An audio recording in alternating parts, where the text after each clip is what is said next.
Please, ladies and gentlemen, join me in welcoming 45th and 47th President of the United States, Donald J. Trump.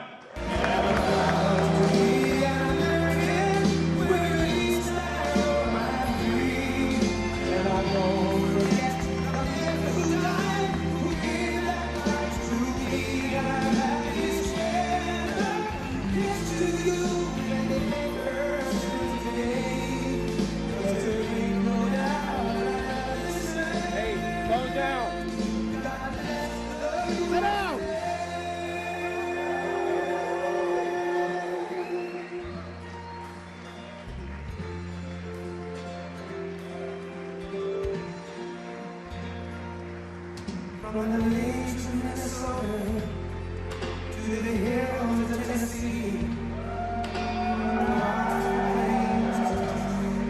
from sea to China Sea, Detroit down to Houston, and here to LA, because it's right in every American heart. There's a life we stand and say.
This is, you have to see outside, it's going wild outside with a lot of love for all of us, I guess.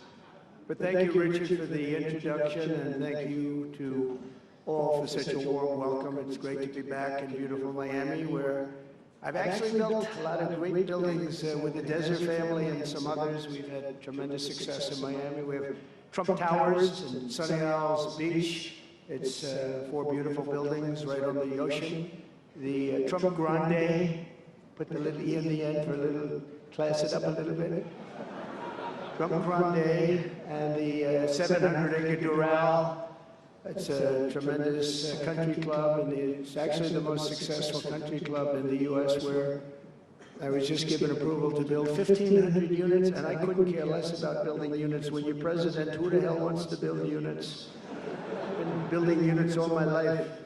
I don't want to build units, but they gave us permission to do it. But today is a tremendous honor. Become the first American president to address the Future Investment Initiative Institute. That's the first one. That's very, it's always known. And I want to thank Mayor of Miami, Francis Suarez, for being here. Thank you very much, Francis, wherever you are. Hi, Francis. And thank you for the endorsement when I ran. That was very appreciated. Along with the Mayor of Miami Beach, Stephen Miner. Stephen, thank you very much. Thank you. Thank you, Stephen. Thank you very much. And numerous American business leaders, some of the biggest business leaders actually anywhere in the world, and many distinguished guests from the Middle East, and in particular the Kingdom of Saudi Arabia, a special place with special leaders.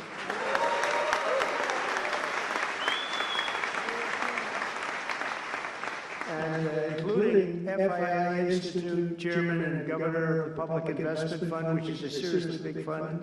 Yasser, I see you there. Stand up, Yasser. Everyone knows Yasser. Thank you.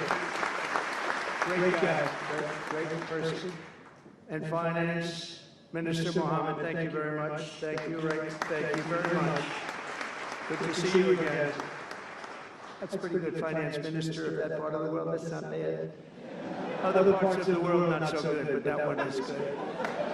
And many other senior government leaders. I also want to recognize the Kingdom's ambassador to the United States, Her Royal Highness Princess Rima.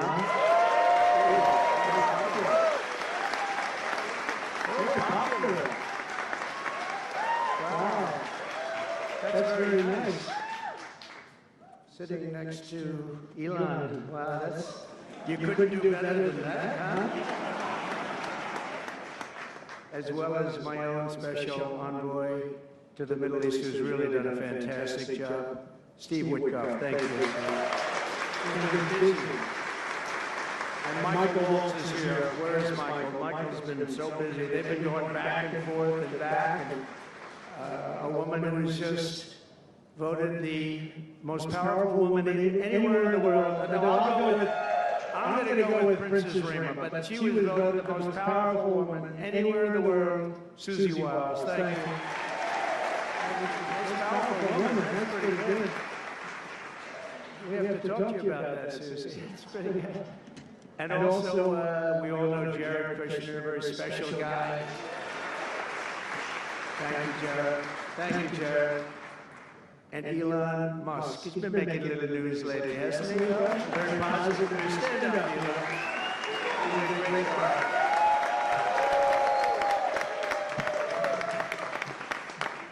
We did a little show last night. I heard they got very good ratings too, by the way. Hannity. Sean Hannity is fantastic, a fantastic man, a fantastic guy, and he did a show, and it was great being on the show with you last night. I come today with a simple message for business leaders from all across the nation and all around the world. If you want to build the future, push boundaries, unleash breakthroughs, transform industries, and make a fortune, because you want to make a fortune. Most of you have already made a fortune, I don't want to say it.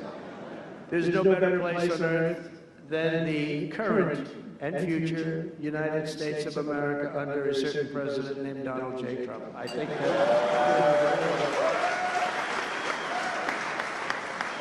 they're saying that November 5th, Election Day, 2024 will go down as one of the most important days in the history of our country. They said in 129 years, the most consequential election. I don't know if they're right about that or not, but it sounds good. I wanted to see if I could get a couple of more years stacked on, but I figured the fight wasn't really worth it. 129 is a lot.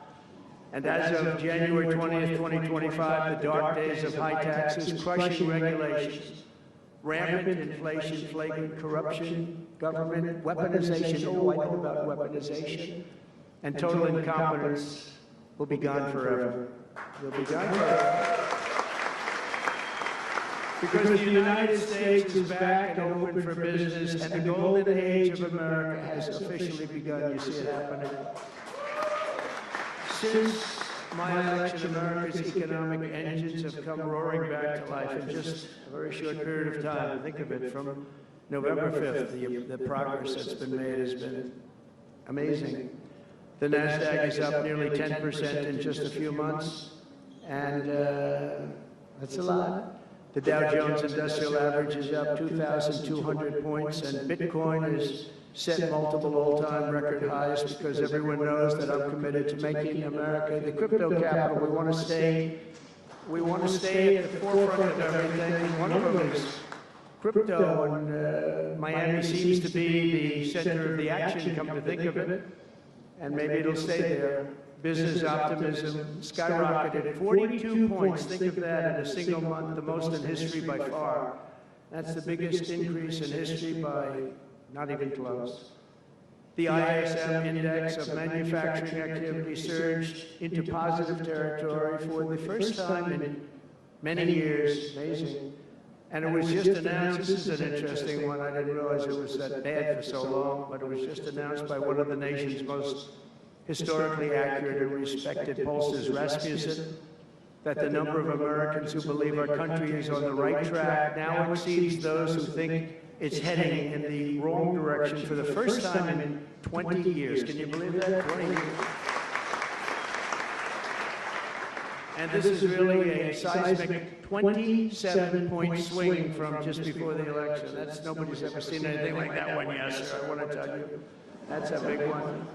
The best and most successful business leaders on earth are now racing to invest in the United States. Since November, DMAC has announced plans to invest $40 billion in the U.S., creating at least 10,000 jobs. SoftBank has announced investments of between $100 and $200 billion, creating at least 100,000 American jobs.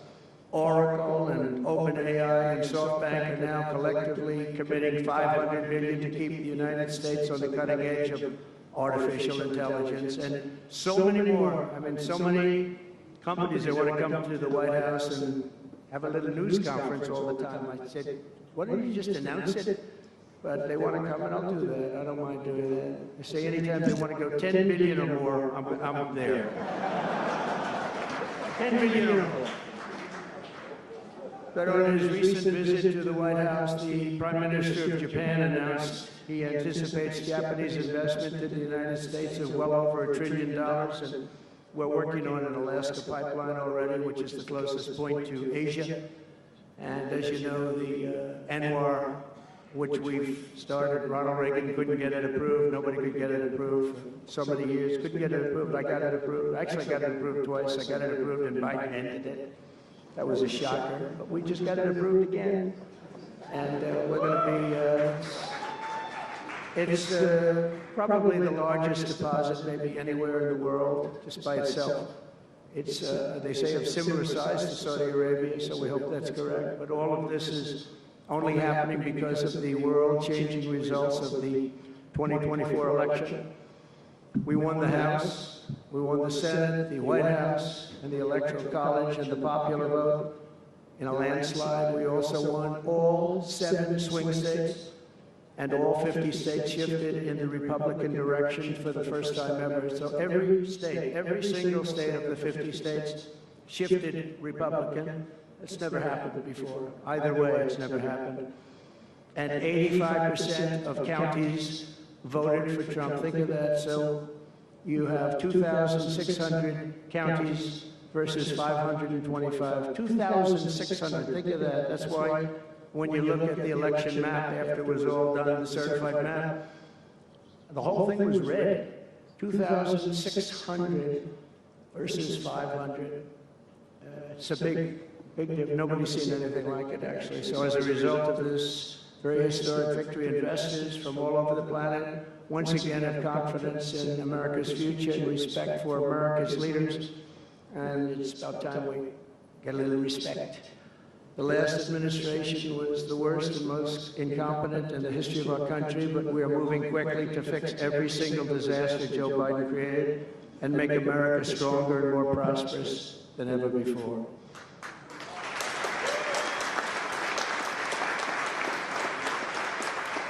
Our first and most urgent mission is to remove the criminals that Biden allowed into our country with the ridiculous and very dangerous open borders policy. They came from all over the world. They came from prisons and jails. They came from mental institutions and insane asylums. They were gang members. They were drug lords. They came from all over, and they were allowed to come into our country. And we're getting them out in record levels, just like they came in record levels. I want to thank Tom Homan and Christie, who was just she's doing a fantastic job, Governor of South Dakota, and Tom Homan, you know, they are doing a fantastic job, and the results are incredible. And every country is taking them back. They're sending their criminals to us, and they're all taking them back. We had a little problem with a couple of them that ended very quickly. And some said, we don't really want MS-13 back in our country. But I said, congratulations, you're taking them back. And they took them back. And by the way, Europe and other places ought to start also doing that. They better start looking at immigration, because it's really hurting Europe very, very badly. And they better get smart and they better get tough before it's too late. We're also working to end the highest inflation in our country's history, all caused because they played with our energy policy and wasted money on the Green New Scam and other things such as that. and they wasted monies at never seen before levels. If Joe Biden had simply held federal spending at the pre-pandemic levels we had in 2019, we would have virtually no inflation. We're trying to balance the budget immediately, and because of the tariff income, which is really, it's already turned out to be amazing, actually. It's really meant more for bringing countries and companies into our country, but it's, the numbers are rather staggering, because we're the big piggy bank that everybody wants to be, and they can play games and they can say, well, there'll be retribution and, you know, equal this and that, but they can't be equal. But we want to keep it so that we're the big piggy bank, and if we had years like we did the last 4 years, that wouldn't have lasted too long. We're not promising it, but, you know, all of these things could happen. We hope to balance our budget, so I don't want to promise it, because if I do and we come about $10 short, the fake news media back there would say, we have breaking news, he did not make it, he did not make it. But we'll get it done very soon. It might not be this year, but it could be this year. Actually, we have a chance of getting it even this year, which people would be shocked at, because they were talking about 10 years, 15 years, 20 years from now. When I took office last month, we inherited the consequences of inflation. That was more than 4 times what it was when I left 4 years ago. Think of that. I left, it was at 1.4%. And the annual government spending over $1.5 trillion more than projected in 2020 alone. 1.5 trillion. But under the Trump administration, all of that is changing faster and more dramatically than anyone ever thought possible. They didn't think it was possible to do what we've done in just a very short period of time. We've accomplished more in 4 weeks than most administrations accomplish in 4 years. On my first day in office, I imposed an immediate federal hiring freeze, a federal regulation freeze, and a foreign aid freeze. I signed an order creating the Department of Government Efficiency and put a man named Elon Musk in charge. Thank you, Elon, for doing that.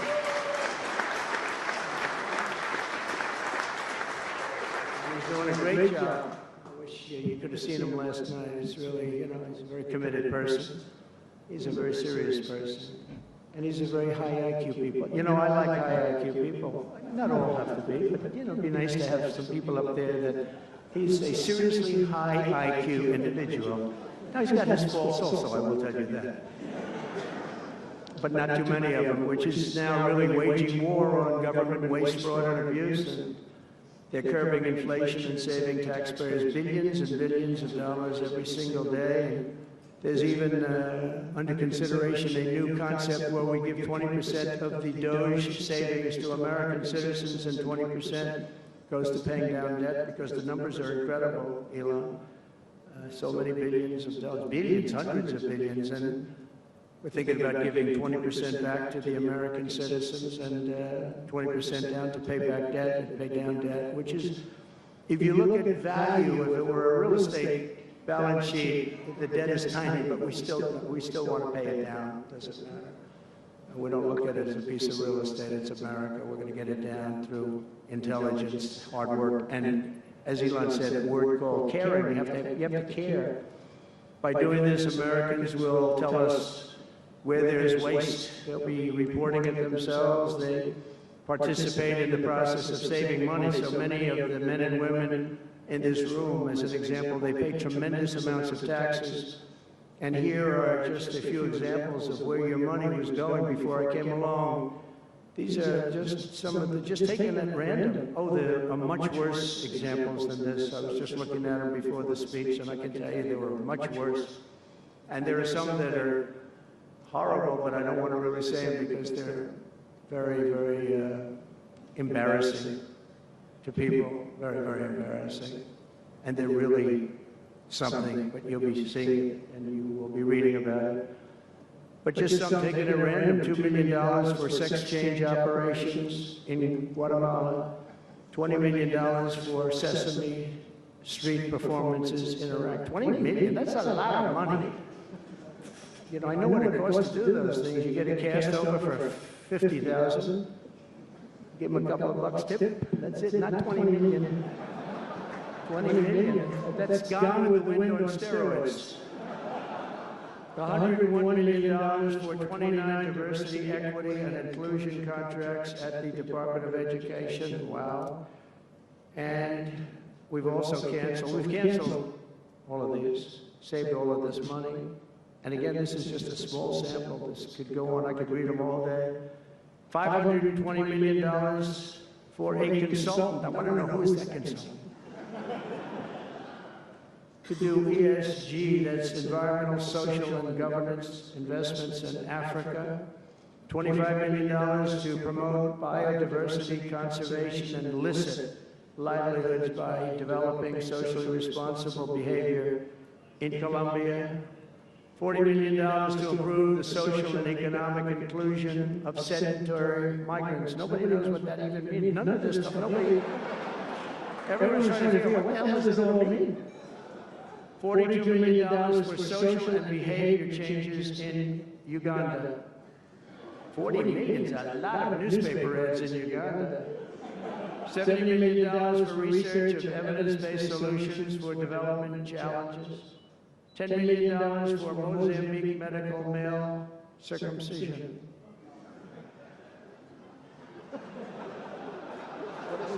What does that mean? $2.3 million for strengthening independent voices in Cambodia. $14 million for improving public procurement in Serbia. $486 million to the Consortium for Elections and Political Process Strengthening, including $22 million for inclusion and inclusive participatory political process in Moldova, and $21 million for voter turnout in India. What do we need to spend $21 million for voter turnout in India? Wow, $21 million. I guess they were trying to get somebody else elected. Well, we ought to tell the Indian government, because when we hear that Russia spent about $2 in our country, it was a big deal, right? They took some internet ads for $2,000. This is a total breakthrough. $21 million for India elections. $29 million to strengthen the political landscape in Bangladesh. $20 million for fiscal federalism, and $19 million in addition to the $21 million for biodiversity conversion in Nepal. $1.5 million for voter confidence in Liberia. We need voter confidence too when you read this list. $14 million for social cohesion in Mali. $2.5 million for inclusive democracies in South Africa. $47 million for improving learning outcomes in Asia. Asia's doing very well. We don't need to give them money.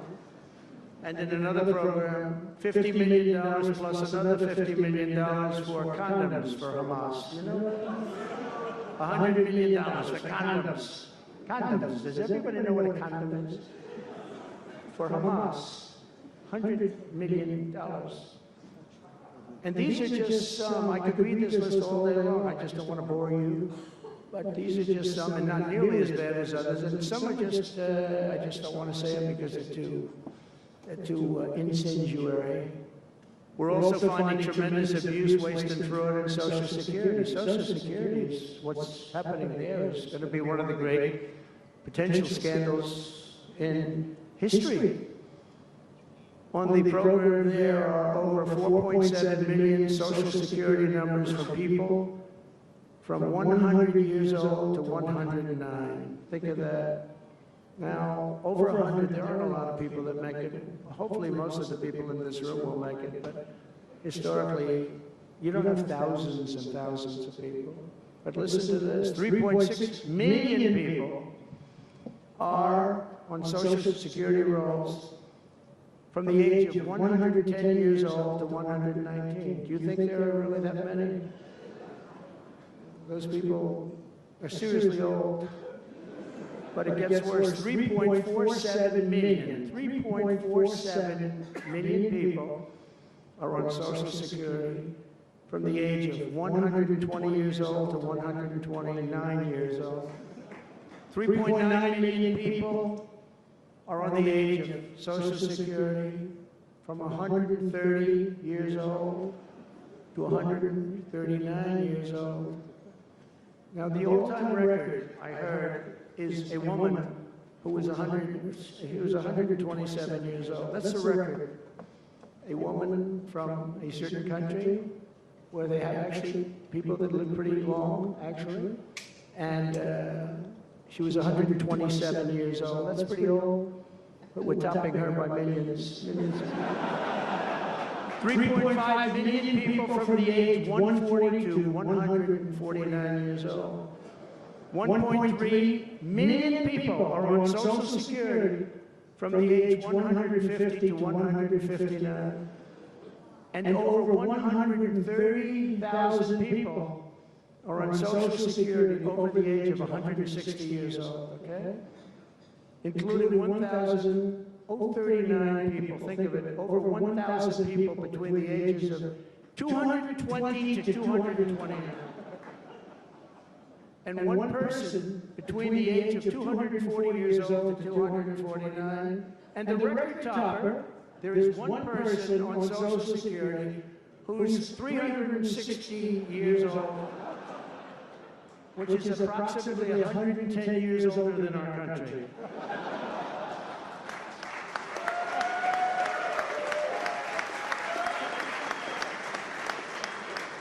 So what we're trying to find out, and what we will find out, is are people being paid from all of these, you know, somebody pocketing 10,000 here, 10,000 there, what's going on? So we'll find that out pretty easily because we have a lot of computer geniuses. I said to Elon, who are these people that are doing this, the doers people? I said, who are they? Where do they come from? He said, well, number one, they love our country. Number two, they're really genius at computers. So nobody's going to fool them. When they go in, they see some bureaucrat that's scamming the country, and they try and talk about, you know, certain computer language. These people say, no, it doesn't work that way. These are people that have a natural ability as you know, brilliant computer people. And it was very interesting when he told me that. I said, that's what you need today. But all of these scams have now been terminated. In addition, over the past month, we have effectively eliminated the U.S. Agency for International Development, which was funding much of this lunacy. We virtually shut down the out-of-control CFPB, escorting radical left bureaucrats out of the building and locking the doors behind them. What they were doing was so terrible. Where they were spending the money was so terrible. What we haven't looked at yet, but will be, is does the money come back to them? Because nobody can be stupid like that. And they're not stupid, they're smart, actually. And, you know, why are they doing that? Does money come back to them? So we'll figure that out pretty easily, I think, and quickly. But I've ended all of the so-called diversity, equity, and inclusion programs across the entire federal government and private sector, and notified every single government DEI officer that their jobs have been deleted. They're all deleted.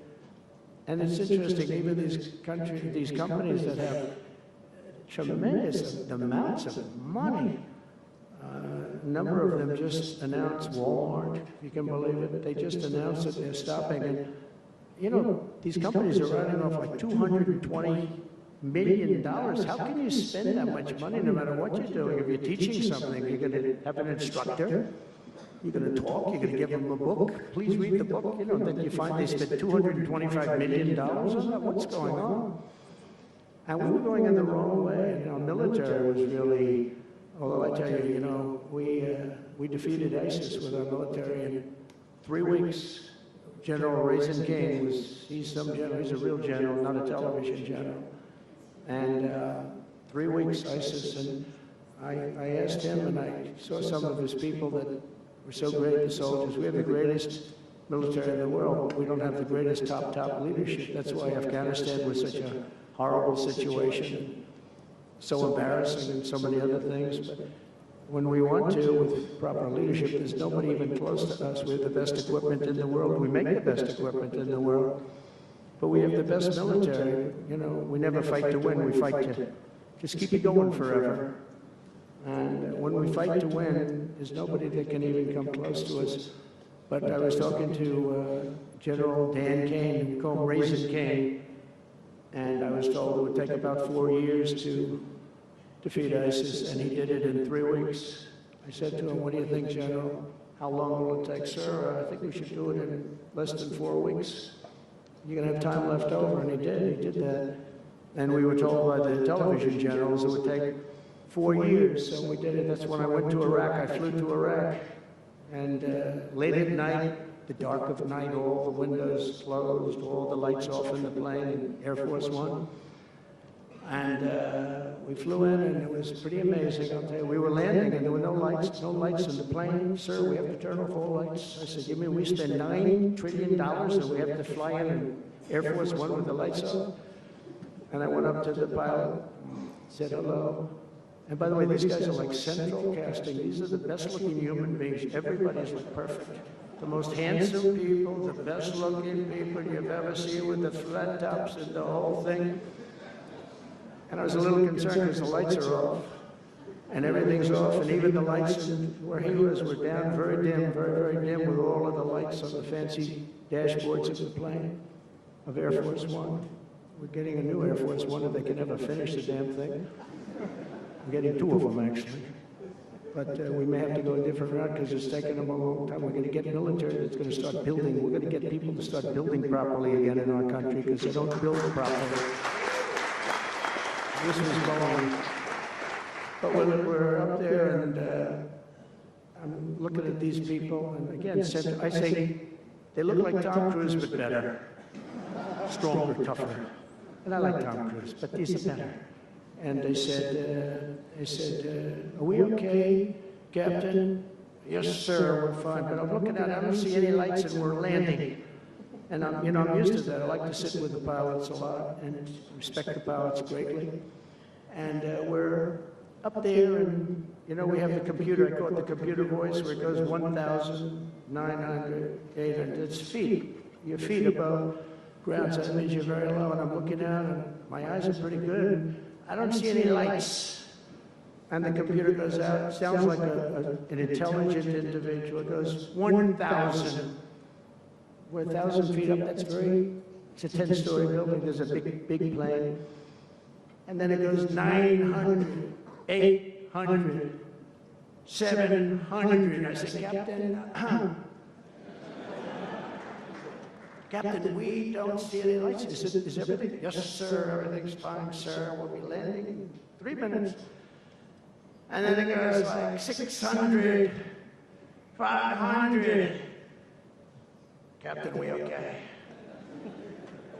And then he goes 400, 300, 200, and I'm saying, man, there's nothing out there.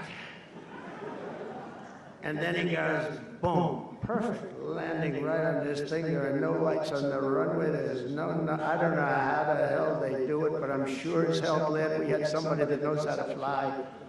But they didn't want to have any lights because they didn't want the enemy after spending years and trillions of dollars. We have to land with Air Force One with no lights on the runway. But they were incredible people. And then I got out of the plane. I actually asked my people, I said, excuse me, I was very brave sitting in that cockpit. Am I allowed to give myself the Congressional Medal of Honor? And they said, I don't think so, sir. I said, well, I felt I was extremely brave. But now here's the problem with saying a story like that when you're a kid. The press will say, President Donald Trump wanted to give himself the Congressional Medal of Honor. Headlines, headlines all over the fake news. We go with the fake news, but we're all wise to them. But it was something, and then I went down, and it was the same thing. I'm standing on the tub, and I look down, and there's these handsome people. Everybody's like from a movie set. Good-looking guys. I get down the stairs. What's your name? My name is Kane, sir. What's your first name? They call me Raisin. I said, wait a minute, your name is Raisin Kane? I love you. I've been looking for you for 5 years. You are the great. This is what I want. And there was a general next to him, there was a colonel, there was a drill sergeant, a master sergeant. They were all like people. I could make a movie right now and have the best looking people ever. And they were great. And then I went in and, sir, would you like to rest before the bed? No, I don't want to rest. I don't want to rest. I've been resting on the plane, other than the last few moments, which were quite harrowing. And I said, I don't want to rest. He was thinking about Biden in advance, Biden would have gone there and would have rested for days. And then they wouldn't have a meeting. He'd just go home. No, I said, I don't want to rest. I don't want to rest at all. I want to go. So we went into this like bunker, and we had a lot of very good, talented people. And that's when I asked them. They said, you know, I'm hearing it's going to take a long time. No, that's not right, sir. It's not going to take a long time. We'll have it done in 4 weeks. I said, how can you say 4 weeks when in Washington they said 4 years? He said, 4 weeks, sir. We'll hit them left, we'll hit them right, we'll hit them up the center, we'll hit them underground and overground, we'll knock the hell out of them, sir. And I said, why is it that they said so long? He said, because they wouldn't let us fight. And we're very far away. They want us to fight from this airport. We're very, very far away, sir. And they want us to fight here. We have many substations out, sub-airports, they call them remote airports, where they build them in the sand. And we have many of them. And I'd use them all, sir. And I would hit them so hard from so many different directions. I said, well, what do you think? He said, you just let me know. And I called him back and I said, go ahead and do it. Are you sure you can do this, General? I said, yes, sir. And he did it actually in 3 weeks. It was over 100% of people that are really hurting the Middle East, hurting the world. And it was done. And I'm telling you, we have the greatest military in the world, but you have to use the right people. But there's nothing like what they were able to do in that case and in other cases wherever I gave them something. It was done incredibly well, and you know many of the instances because it's been well reported. But we've also required, and we have a country that's a great country. It's a strong country, but it's a country that's just now gaining its respect back to the levels that it should have never lost. We were being laughed at by the entire world, but we're not being laughed at anymore. But we've also required that all federal employees must once again show up to work. It's a new phenomenon, you know, since COVID. Show up to work in person like the rest of us. So, I mean, it doesn't work when you don't show up. And I see companies now are all going back to it. They're all going back. It's great. I watch some of the big business leaders saying we absolutely are going back. You can't work at home. They're not working. They're playing tennis, they're playing golf, or they have other jobs. But they're not working, or they're certainly not working hard. You could never build a company or a country with that. So we have a very strong policy, and if they don't show up to work, they get fired. And we're trying to make our government smaller but much stronger. And we have tremendous bureaucracy, but it's happening. A lot of people are leaving, and in some cases leaving with pretty good offers. You know, you paid 7 or 8 months and go out and find a job. Some of these people had jobs. They were actually working for us, but they also had other jobs. And those people, in theory, they had problems. I don't know if we're going to do anything about that. So we have other things to do, but they were working other jobs instead of working for us. So they were staying home working, but they were working other jobs, getting paid a lot of money, perhaps. We offered deferred resignation buyouts to all federal workers, resulting in more than 75,000 bureaucrats voluntarily surrendering their taxpayer-funded jobs. A lot of them are leaving because they don't want to be caught having the second job. Some are leaving because they didn't want to be in government any longer. And some are leaving because they didn't want to show up to work. They wanted to work outside of an office. And that's never going to work for anybody, including companies. Companies ought to get smart. You watch these companies where they do that, they start going bad. Nobody knows what's wrong with this company. We'll try getting the people back into the office where they can be cohesive and together. In less than a single month, the Department of Government Efficiency has already saved over 55, this is just a short period of time, $55 billion. And we're just getting started. That's nothing compared to the numbers that we're talking about, right? We're ending trillions of dollars in waste. It'll mean much lower inflation, lower interest rates, lower payments on mortgages, credit cards, car loans, and much higher stock markets. I think the stock market's going to be great. In other words, we will rapidly grow our economy by dramatically shrinking the federal government, and we have to do it. I'm also taking fast action to end the radical left's nation-wrecking crusade against oil and natural gas. Over the past 4 years, the Biden administration cut the number of new oil leases and gas leases by 95%. They slowed new pipeline. I mean, look at the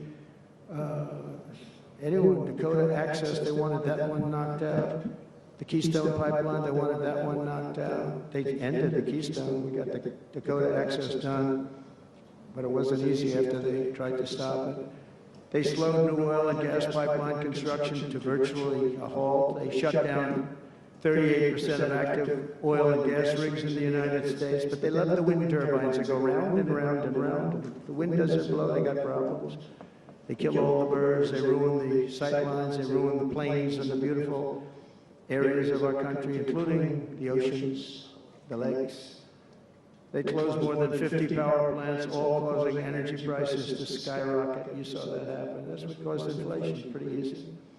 These policies were so destructive that despite draining nearly 40% of U.S. strategic petroleum reserve, meant for emergencies, it was meant for emergencies. It wasn't meant for getting a price of gasoline down so that you can win an election. It didn't work for winning the election. Actually, there's so many people that are driving that it's a very small number. It just had a very small effect, but in the meantime, it takes it down. Now it's at the, we'll fill it up fast, but it's at the lowest level. When we made the transition, it was at the lowest level in history, ever recorded, the lowest level. Nobody's ever seen it that way. They put it all out because they thought they could keep gasoline prices down a little bit, just go past the election, and after that, they didn't care. And it didn't work because they didn't get elected, I got elected. But the price of gasoline still rose over 35%, and in some cases, at some periods, it was 100% and 125% during certain periods of time. Under the Trump administration, we have implemented a very different plan. You probably heard of it. It's called Drill, Baby, Drill. And we're doing that. The world runs on low-cost energy, and energy-producing nations like us have nothing to apologize for. We have more energy than any other nation in the world, and we're going to use it. And we're going to use it on AI plants. I was telling some of the people that came in that, they're very interested. Everybody's talking about AI. I hope you're right. I don't know, who knows. But Elon, are they right? Are they right in going all AI? They are all in for AI. The problem is, to do it, just in our country, you need twice the electricity just to open up and be the top of AI. You need twice the electricity that we have right now in the entire country. You take all of the electricity, you need more than twice. You need twice, you need double what we have right now just to fuel this new industry that's growing. I was amazed when I heard that number. They all said, how can we do this? Because, in China and various other places, you can probably get it with the shake of a hand. But in our country, you can't. But now you can, because I'm declaring a national emergency in order to get fast approvals. And we're going to have, if you build a plant, you're able to build an electric generating facility right next to your plant. So you'll be making your own. You won't have to count on utilities. You won't have to count on an old grid that could fail, could get hit by something, bad things or good things. But you're not going to have to. You're not going to have to worry about grids. You're not going to have to. You'll build your plant, and you'll build your essentially you become a utility in a way. You build your own electricity. If you want to build extra and put it out and get paid for that, you're going to be able to do that. You can put it back into the grid, but you're going to be able to build with your plant a generating facility, and we're going to get you Lee Zell, head of the environmental group, various groups, and we've got them unified now, but we're going to get you very fast approvals. They'll be approved so fast, your head will spin, and we're going to get that whole industry started. We're going to be the head of it. We're leading right now. We have the greatest brain power. We're leading right now, and I expect that we're going to be leading by a lot, but we're going to get you the energy very, very quickly. That would be the one thing that everybody was concerned. How do we have that much electricity when Los Angeles has blackouts and brownouts right now? There's a lack of electricity, but we're going to get it at levels never seen before. I ended the ridiculous Green New scam, halting tens of billions of dollars of wasteful deficit spending, and I withdrew the United States from the unfair one-sided Paris Climate Accord, and I ended Joe Biden's insane electric vehicle mandate, because it was just insane. I repealed the last, and by the way, if you want to buy an electric car, it's great. If you want to buy a gasoline-driven car or a hybrid, it's great. Whatever the thing happens to be, I heard hydrogen's hot. The problem is when it's not, you're in deep trouble, because when that sucker blows up, they don't find the body So that's one that I said, you know what, let's take a pass on that one. They said it's good, but when it's bad, it's really bad. You find the bodies on trees on the side of a tree.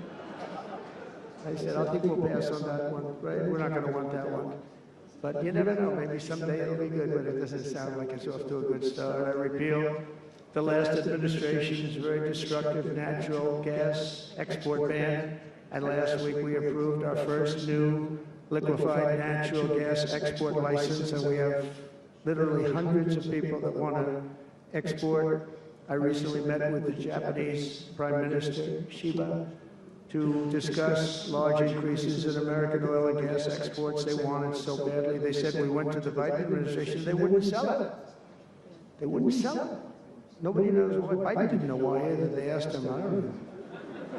You want to, they did? Oh, I didn't know that. But we're going to sell it. And the new project in Alaska is going to feed all of Asia. We're going to take care of all of Asia. We have so much oil and gas, like very few people, like very few countries have, like really actually no country has. I also met with Prime Minister Modi of India, who wants to greatly expand India's purchase of American energy, and my administration has also launched the most aggressive deregulation program of any nation in history.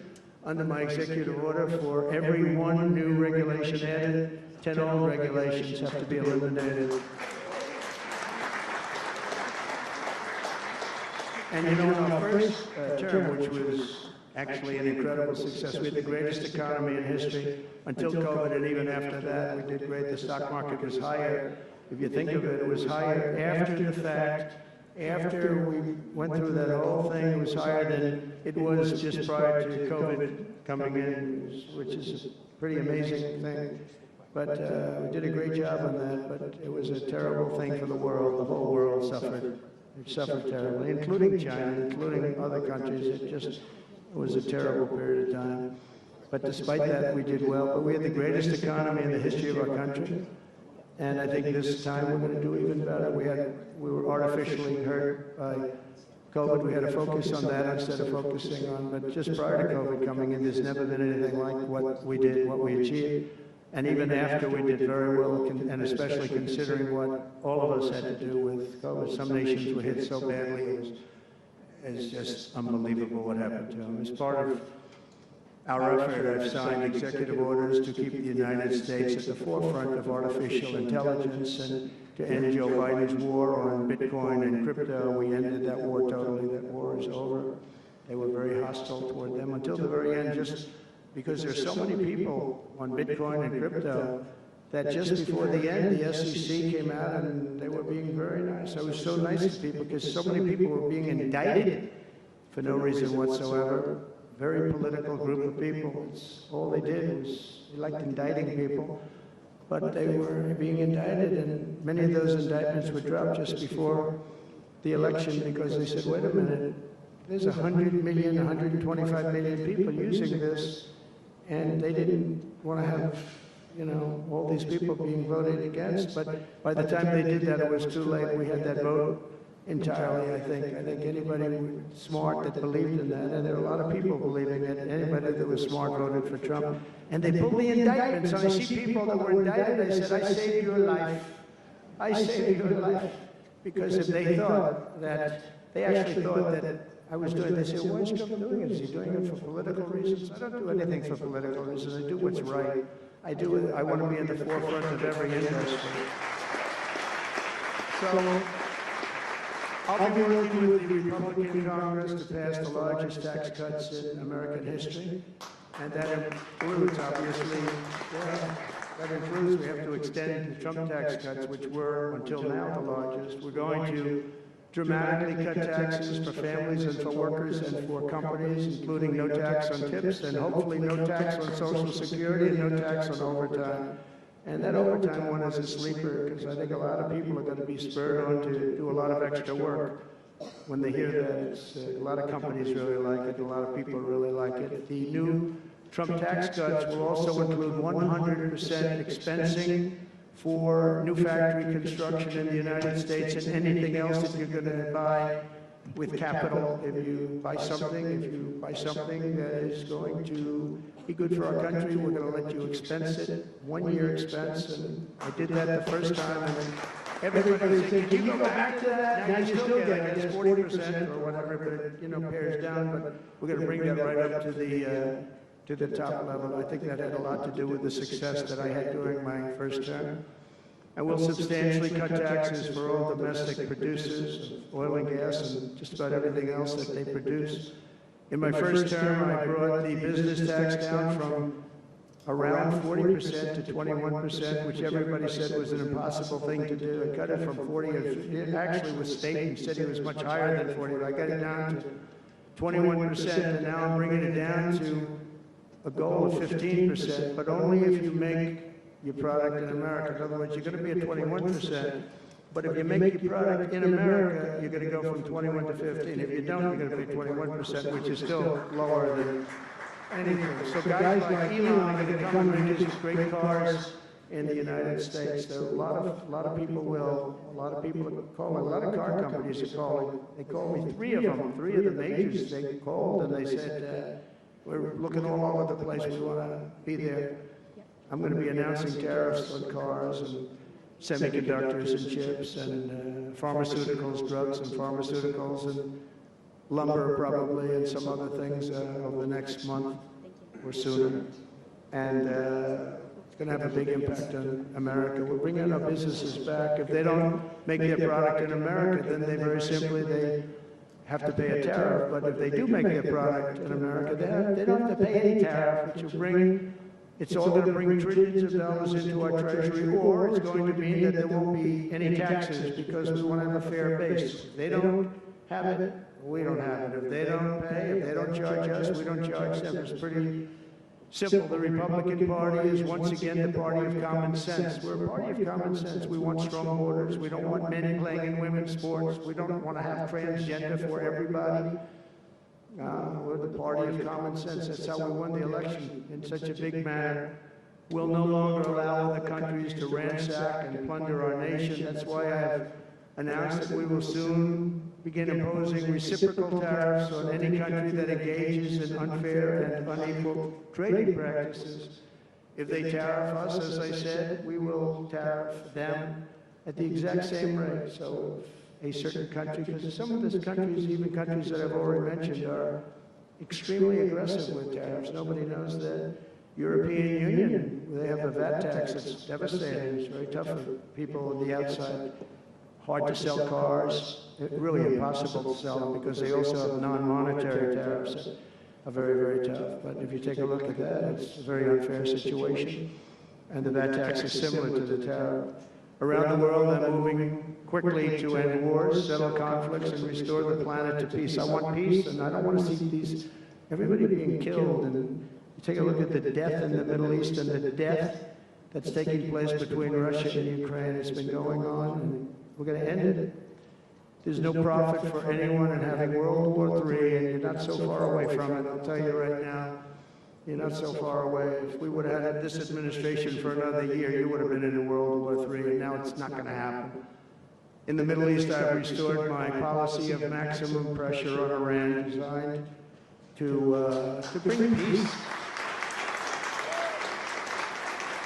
And we designated the Houthis a terrorist organization, destroying shipping lanes all over the place, making it very hard for people to get their product delivered, making it very difficult. We'll take care of that situation.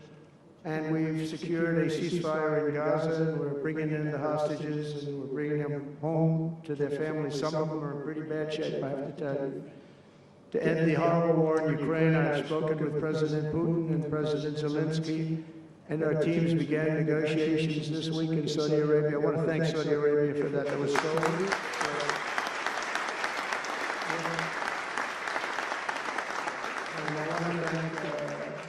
in particular, we have so many of the people, Yasser, Mohammed, all people, but in particular, we have to thank Crown Prince Mohammed bin Salman for hosting these historic talks.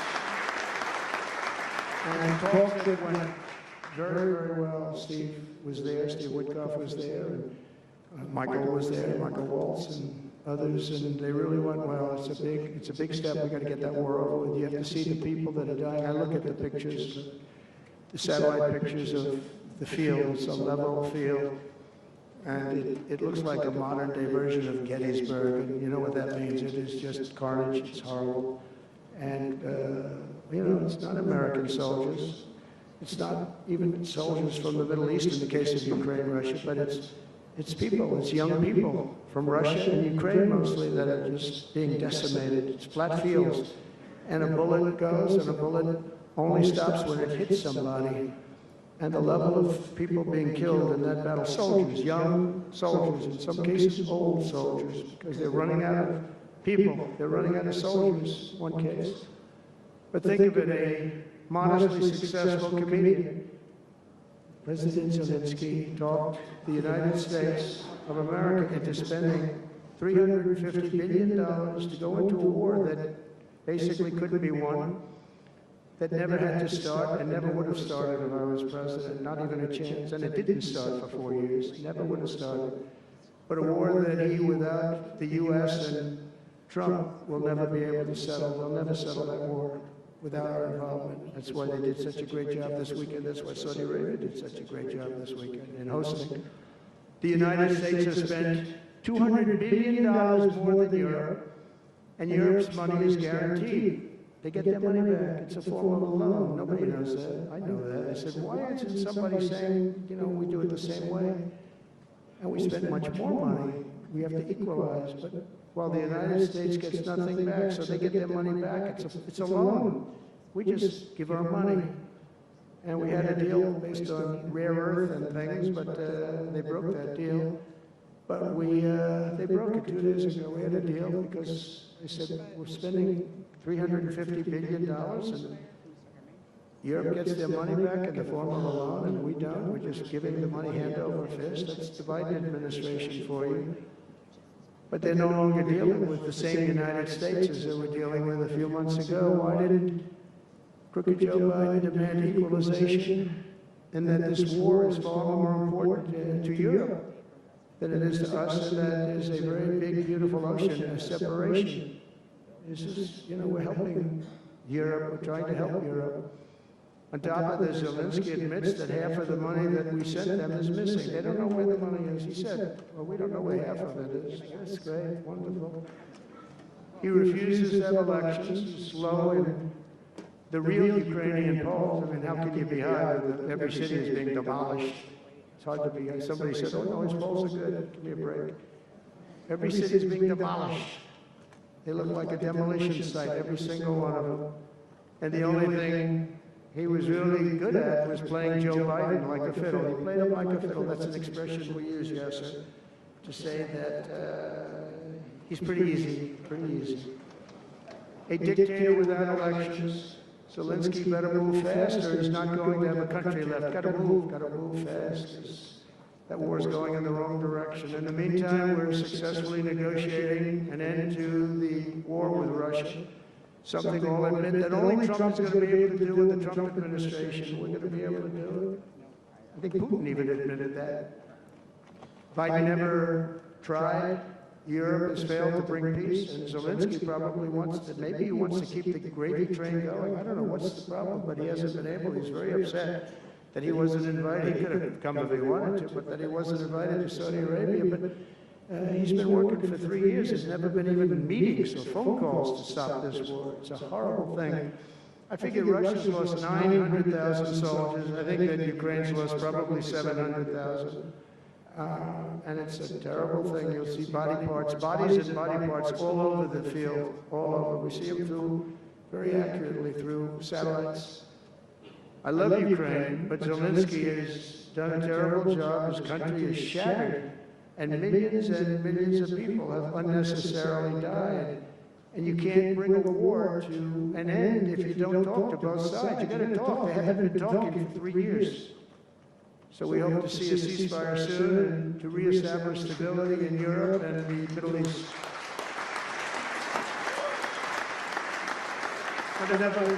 Thank you. And as I've said before, it's my hope that my greatest legacy will be as a peacemaker and a unifier. That will be a great legacy. So in conclusion, the golden age of America is upon us, and I'm inviting everyone here today and every citizen across our land to take part in the most extraordinary period of peace, prosperity, growth, innovation, wealth creation, and expansion the world has ever seen. We're on our way. I mean, everyone's talking about us. 3 weeks, we're in there for a couple of days, more than 3 weeks, and everyone's talking about it. You have to see the crowds of people outside. It's pretty amazing what's happening. We're on the verge of soaring markets, surging incomes, booming production, groundbreaking technologies, thrilling discoveries, and a quantum leap in the quality of life. Absolutely a quantum leap. One day very soon our country will have the greatest economy in the history of the world because we once again have a president who puts America first, and we put America first, and your country should put your country first. But in the end, we want America first, and when it's all beautiful, which is going to be pretty soon, we want to help other countries, and you want to help other countries. But, you know, I tell your leaders, and some of the leaders are in this room right now, you've got to put your country first. Whether it's Saudi Arabia, whether it's something else, you've got to put your country first. But we're going to have plenty left over to help others also. As long as you invest in America, build in America, and hire in America, that means that I'm fighting for you. I am fighting very hard for you. Together we're going to make the United States of America bigger, better, bolder, richer, and greater than ever before. It's going to be stronger than ever before. We're going to be a peacemaker, a peacekeeper. We're going to stop people from these stupid, never-ending wars. We're not going to partake in them ourselves, but we'll be stronger and more powerful than anybody by far. And if it ever came to war, there is nobody that will be able to come close to us, but we don't think that's going to ever happen. So I want to thank you all very much. It's a great honor to be here, and I think somebody said they're going to ask questions, and I didn't say, gee, what other questions like Biden does? I say, just ask, it doesn't matter. You ask a question and I give an answer. So I think, Richard, you're going to come up and you're going to give me some questions. Thank you very much. Thank you. Thank you very much, Mr. President. We round of applause for President of the United States of America. Thank you.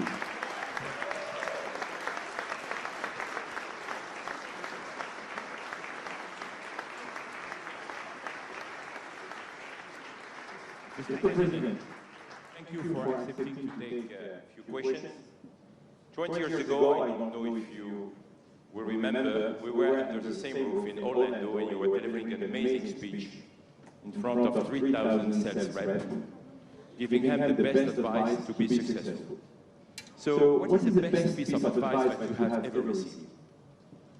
Well, I think it was watching my father. You know, my father was a very hard worker, and he just worked hard. And he was very smart. He had good genetics. His brother was the longest-serving professor in the history of MIT, Dr. John Trump. And my father was every bit as smart. But my father had to work. He was older, and he put his brother through school. In fact, he once said, boy, I put him through so much school. He had 3 different degrees. And they asked him to stay on at MIT, but my father was the same ilk. And I noticed that my father was a happy man. And what he did is he worked. He just worked all the time. He worked. And he loved it. And really, I think the best piece of advice I got from that is you have to love what you do. And if you love what you do, you're going to have a happy life. If you don't, I mean, I see so many people, they're in businesses that they don't want to be in. They're in businesses that, you know, they're bored in or they're not good at. They don't have a natural ability at it. There is such a thing as natural ability, whether it's sports or acting or anything else. I mean, some people have an ability for something. Try and find that ability, but you have to love what you do. If you love what you do, you're going to be, at least you have a good chance of being successful.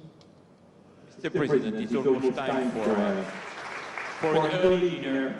So if you are throwing a dinner party and you can invite 3 fascinating guests, living or dead, who would you bring? Well, they're all sitting right in the front row. Yes, sir. Are you ready? Mohammed, are you ready? Steve, we're Carlton.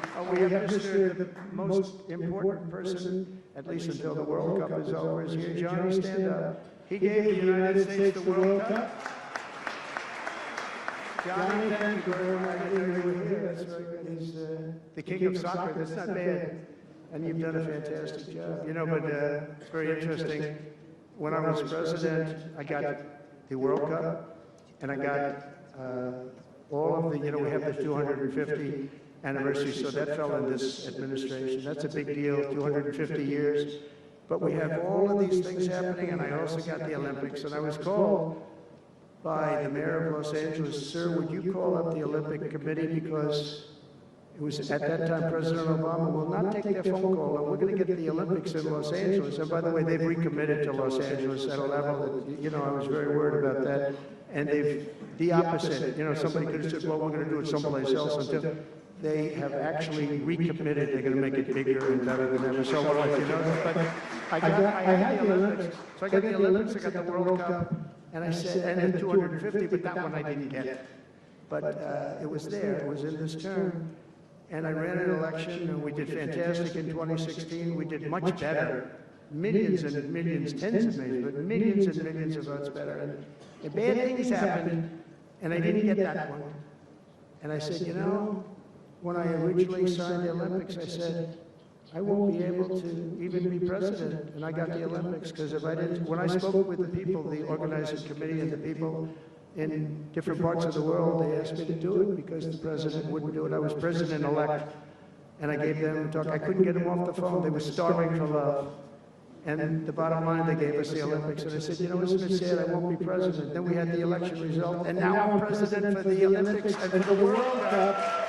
So I'm very happy about that, Johnny. Thank you very much. Thank you. I'll be there. I promise I'll be there. And by the way, Mr. President, backstage you have a gift from Gianni. You gave us the first ball with your name, which will be played for the World Cup in America. It's going to be great. Thank you, John, very much. I doubt that any day you will take a sabbatical year, but if you could take a sabbatical year, Mr. President, what unconventional thing would you do? What was the word? Sabbatical. You don't work for 1 year. But you said Sabbath. It's a big difference. It's almost the opposite when you think about it, right? I think what I do is, look, what I'm doing now is the most exciting job in the world. It's a hard job, not an easy job. It's a nasty job.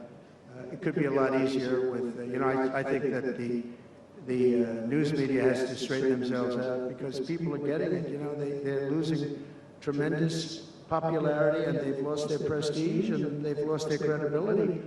And I think it's a very important thing, the news media, but I think they have to straighten themselves out because the people are going around them now. They have so many different things with, like Elon with X, which was a big thing, and we have Truth, which has been fantastic, and we have so many other things that you don't really need traditional.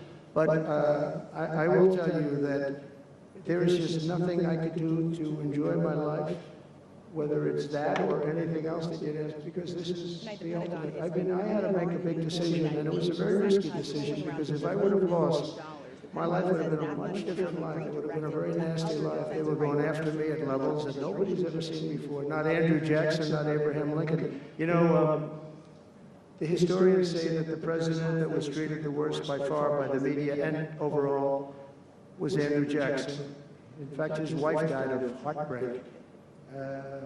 They were treated really rough, and Abraham Lincoln was second, but he had a civil war, you can understand that. But nobody was treated like me, nobody. And I will tell you, you learn a lot about yourself, but there's nothing I'd rather do. I had to make a decision, do I do this? Because if I lost, it would have been very, very bad. It was dangerous, actually, very dangerous in so many different ways. And I decided to do it, and I said, I have to win, because if I don't win, I spoke to a friend of mine the other night, he said, if you lost, it would have been it was actually Sean Hannity just before we did the interview last night. He said, boy, if you would have lost, you would have had a tough life, you would have had a very tough life. So there was a certain amount of courage involved in this decision to run, and it's a great honor to win by this much, to win all 7 swing states, the popular vote. Popular vote doesn't get won that much by Republicans for whatever reason. I think that's changing because, again, we're the party of common sense and they're the party of some real bad things, and I think they'll change. I think they have to change. It would be wonderful. I'm going to be having lunch with some of the Democrats next week, and it would be wonderful if we could work together. I think working together would be great. But they have to change. You can't get elected on the programs that they want, and that's really what America wants to see. So there's nothing I'd rather do than what I'm doing right now.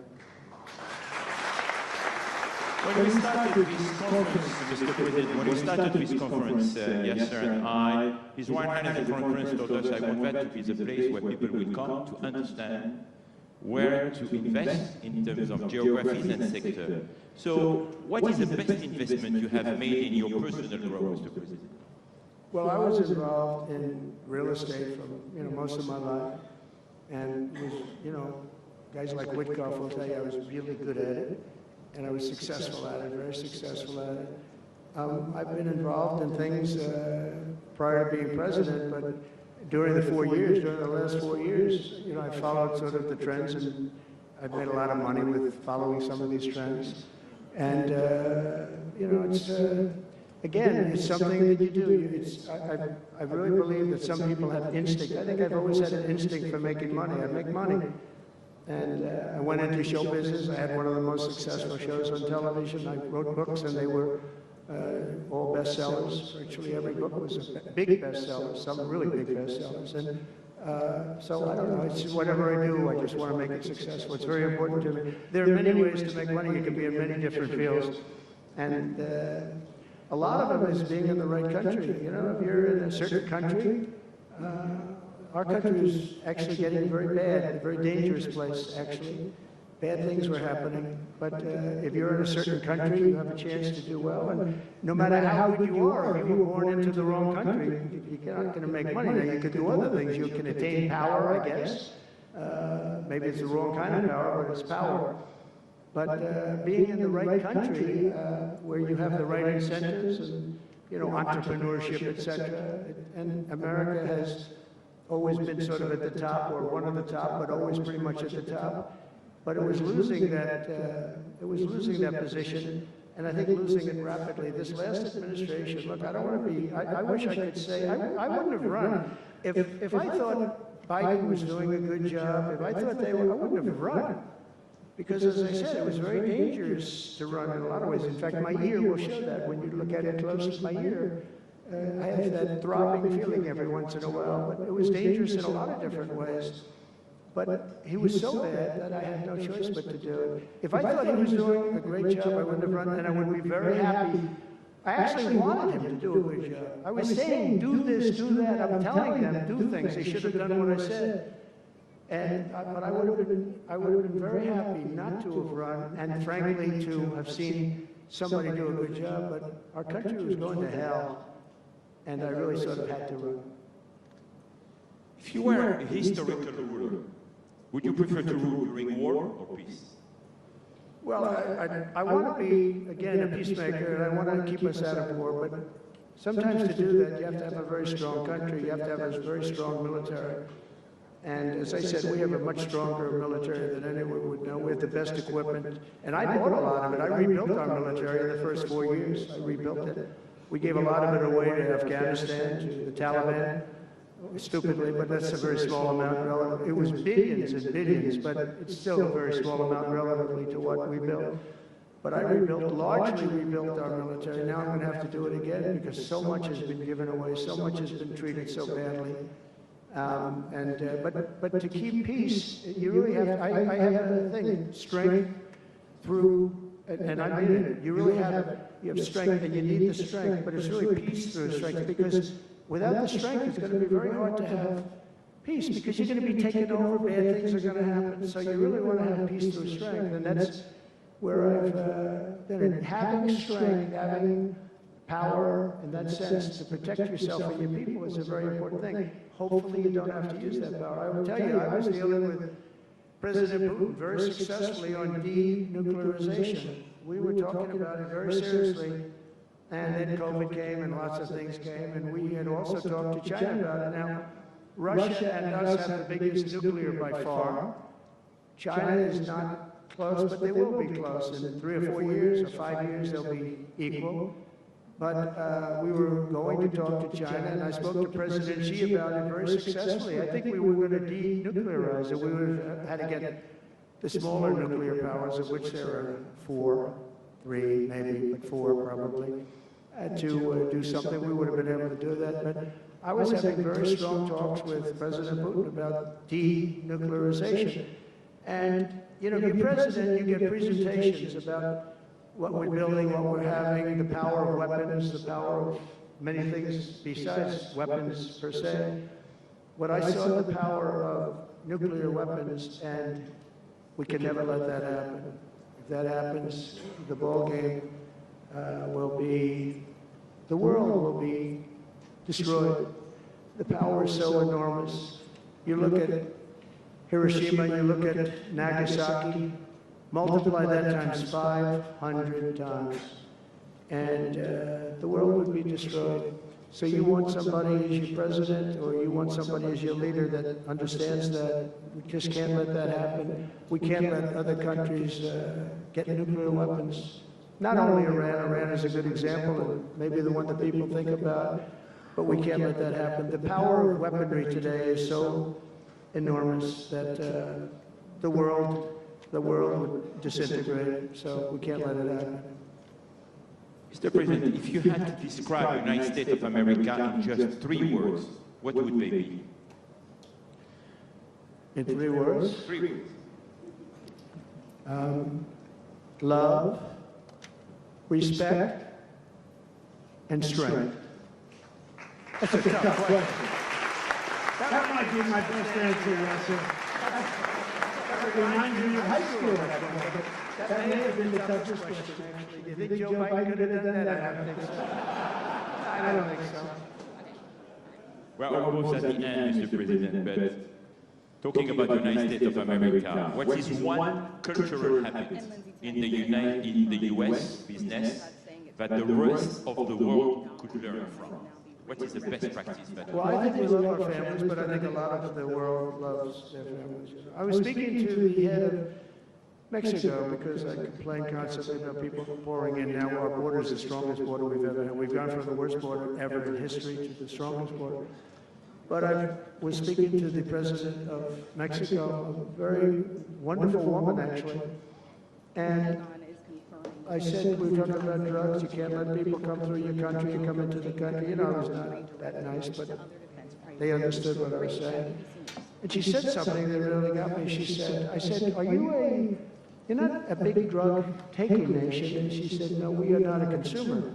And I said, a consumer, what an interesting word. We're not a consumer nation. We're not a consumer of drugs. I said, what an interesting, and why is that? She said, well, we have very strong family values. I said, but we do too. We do too. We have very strong. Our families are devastated by what's happening with fentanyl, and China will not be doing. We're going to make a deal with China. They were not letting that happen anymore.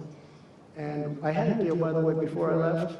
I had a deal with President Xi where they were going to give the maximum penalty to anybody making fentanyl and sending it into the United States. And their maximum penalty is the death penalty, and it would have stopped. But when the election turned out to be a rigged election, but that's okay. When an election turned out to be, it was an election that shouldn't have happened. All the things that happened. I'll give you an example. We wouldn't have had October 7th, Israel attack. We wouldn't have had Ukraine and Russia fighting. We wouldn't have had inflation. We wouldn't have had all of these things that happened. But in speaking with her, she said about family values. I said, well, you're not really saying anything there because we have great families too. We have great family values. She said, plus we advertise a lot. I said, ooh, you mean you advertise about how bad drugs are? Yes, we do. We spend a lot of money on advertising. And I said, unbelievable. That was such a great conversation because we're going to spend hundreds of millions of dollars advertising how bad drugs are so that kids don't use them, that they chew up your brain, they destroy your teeth, your skin, your everything. And I thank her for that. I make so many calls and I never learn anything from anybody. I know everything and I never learn anything from anybody. And I spoke to this woman, as soon as she said it, she didn't have to say exactly what, I said, exactly, what a great idea. And I think we're going to have, and I saw the pieces of it, we're going to go in with $100 million and then another $100 million initially. But I saw some of the ads and they are really violent. I said, you have to make them strong. Your skin practically comes off after a period of time. You lose your hearing. You lose your teeth. It is terrible. And we show this happening to people. And I think we're going to, we did very well with, we had blue ribbon committees headed up by the First Lady of the United States and a lot of other people that you know, they have no idea the viciousness of these cartels and these people. And they're smarts. I mean, they're very smart, tough people, making a fortune, by the way, an absolute fortune. But we got it down 18%, which was a record. But 18% is not great when you think about it. I think we could get it down 50 or 55 or maybe even 60% with advertising. So she really gave me something. I was going to call her and tell her that she did, but now I don't have to call her because she's going to be seeing this right now. So to the President of Mexico, thank you very much. I appreciate it. But we're going to do a great advertising campaign saying how bad it is, how drugs are so bad for you. My last question, Mr. President. You have mentioned briefly in your speech about the legacy. What would you like your legacy to be, if you can tell us more about it? That I came into a country that was great, but is in trouble. And I made America great again, and I got it out of trouble, and people respect America now, and we were a country of peace, and we brought peace to the rest of the world. Thank you very much, Mr. President. Thank you very much, everyone.